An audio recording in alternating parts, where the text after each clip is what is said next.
ভারতের রাজস্থানে স্কুল চলাকালীন একটি ভবনের ছাদ ধসে ৬ জন শিশু নিহত হয়েছে। এছাড়াও আরও ১৭ জন আহত হয়েছে। শুক্রবার আনন্দবাজার পত্রিকার প্রতিবেদনে বলা হয়েছে, সকাল ৮:৩০টার দিকে রাজস্থানের ঝালাওয়াড় জেলার পিপলোরি সরকারি স্কুল ভবনের ছাদ ধসে যায়। ধ্বংসস্তূপের নিচে শিক্ষক শিক্ষার্থীরা আটকে পড়েন।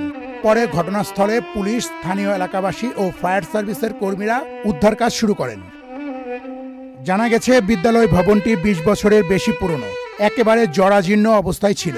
এর আগে এ নিয়ে বেশ কয়েকবার অভিযোগ জানানো হলেও বিষয়টিতে কর্ণপাত করেননি শীর্ষ কর্মকর্তারা। স্কুলটিতে ৮ম শ্রেণী পর্যন্ত শিক্ষা দেওয়া হতো।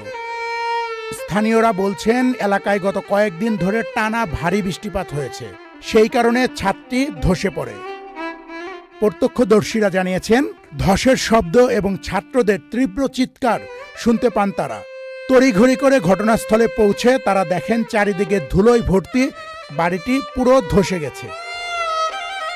রাজস্থানের শিক্ষা সচিব কৃষ্ণ কুণাল জানিয়েছেন, উদ্ধার অভিযান প্রায় শেষের মুখে। এই ঘটনায় ৬ জন শিশু নিহত হয়েছে। Arifin Tanjib, channel I. Bundle থাকলে প্রতি সেনমানিতে টাকা বাঁচবে। বিকাশ সেনমানি বান্ডেল কিনে জিতুন প্রতি লেনদেনে।